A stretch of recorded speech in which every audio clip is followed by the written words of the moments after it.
Hey, you know, season 4 of Formula E is starting up in a few weeks. Yes, that's right. But is that the only all-electric racing series there is out there?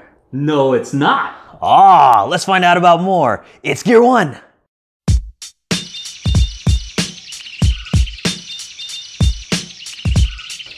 Hey everybody, welcome to GEAR-1. I'm Ed. And I'm Noel. Today we're going to be talking about all-electric racing series. Now, there are other series that are a mix of internal combustion and electric, like the Pikes Peak International Hill Climb, the Isle of Man TT, specifically the TT0, also just all types of track records on the Nürburgring. Oh yeah. And also Speed Week in Bonneville. Today what we're going to really try to center around in are the all-electric divisions of either those series or some that are all-electric inherently. And I think the first one is, well, of course, Formula E. Yeah, let's start at the very top. Yes. So, Formula E, the first fully electric international Formula racing series. The pinnacle of electric automotive racing. Just like how there's Formula 1, Formula E is the all-electric counterpart. Started back in 2014 with its inaugural season. Formula E is the only series that raced solely in city centers. Yes. Season 4 is this latest season. That'll start on December 2nd this year in Hong Kong. With a doubleheader in Hong Kong. So Saturday and Sunday, you'll be able to watch 2 races. It's a great weekend. Some of the cities that they're going to be running in this year are Hong Kong, Sao Paulo, Rome, Paris, New York, of course. New York, of course. Montreal. Marrakesh, I think they're going to do. Right, they're going to do Marrakesh, Berlin, and it's a 14 race calendar this year, which is the most races that they've had compared to other seasons. And also, some news that was recently announced, if Felipe Massa, Williams driver for Williams F1, Formula 1, if he does not renew his contract with Williams, it looks like, and he said so, that he will be moving to Team Jaguar in Formula E, along with Nelson Piquet Jr., which would be an all-Brazilian team, which... That'd be amazing. Yeah, I mean, someplace somewhere, Ayrton Senna's got a smile on his face. On to another all-electric series, Electric GT. Right. What can you tell us about that? So Electric GT is a new racing series that's due to start next year. All Tesla. Right. It is the first fully electric Grand Touring racing series. They are going to be using the Tesla P100Ds, almost stock, other than a ton of lightning. And when I mean a ton, well, half a ton of lightning, literally. Literally half a ton. Yeah, they're about 1,000 pounds lighter, you know, by just removing interiors and things So they've removed everything that's not necessary for the purpose of racing around the car. And they've put full roll cages and all the safety gear that are needed in it, you know.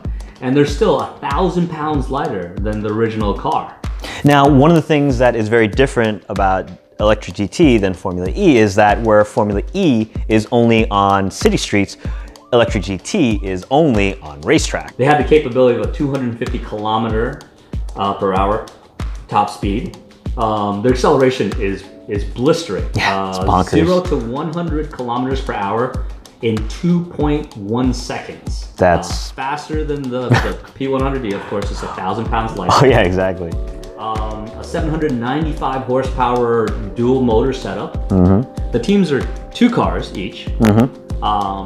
And Electric GT has a co-ed policy where one driver is male and one driver is female. Go equal opportunity. So it's an interesting setup for the league, and it's definitely going to create some interesting fan base. Yeah. You know, and it looks like it'll be great racing. Yeah. So you know, very excited about that, and it's brand new, so we have a lot of expectations, and we'll just see how they live up to them. Yeah. So from Tesla, we're going to go on to Jaguar, specifically the I-Pace race. Now, what can you tell us about that? So it's called I-Pace E-Trophy Series. Now this is actually going to work in conjunction with Formula E. It'll actually be one of the showcase races that they're going to have or hold prior to the E-Prix. So it'll be done at the same venues on the same race weekend as Formula E. In fact, when we were there, didn't they show the I-Pace car? Yeah. When we were in New York, they had an I-Pace car on display.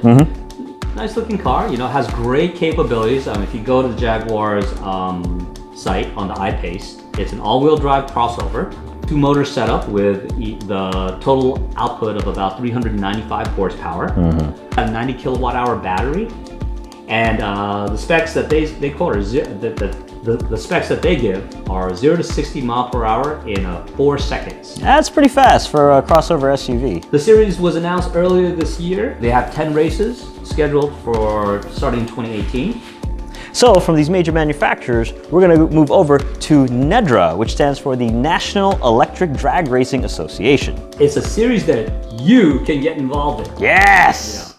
You have to have an electric something. They literally have over 100 different classifications of electric racing that you can participate in. So you're bound to fit into one of them, so don't feel discouraged. Yeah, and it's everything from like I believe 24 volt scooters all the way to some massively powerful 600 volt top fuel. I don't know. You know, dragsters. If you think NEDRA's a new thing, you're wrong. NEDRA's been around since 1996. One of the divisions of an all-electric series of this one is Formula SAE. Right. Yes. I really wish this was around when I was back in school. Yeah, that was a long that was a long time ago.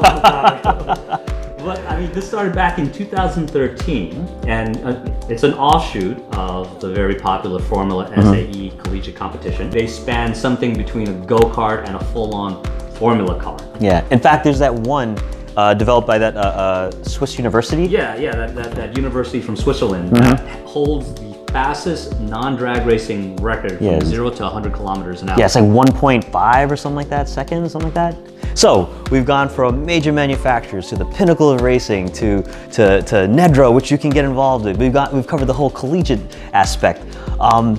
If you don't have a car, if you're not part of a school, no problem. Hey, there's also K1. It's a franchise company that offers indoor electric karting racing all across the country and even a few locations internationally. They have 2 styles of karts at their facilities, one for juniors and one for adults. They have league races for juniors as well as adults. It's a fantastic way to get involved in racing where you don't have to do, you know, the commitment isn't great. The cost relatively is cheap, you know. Yeah.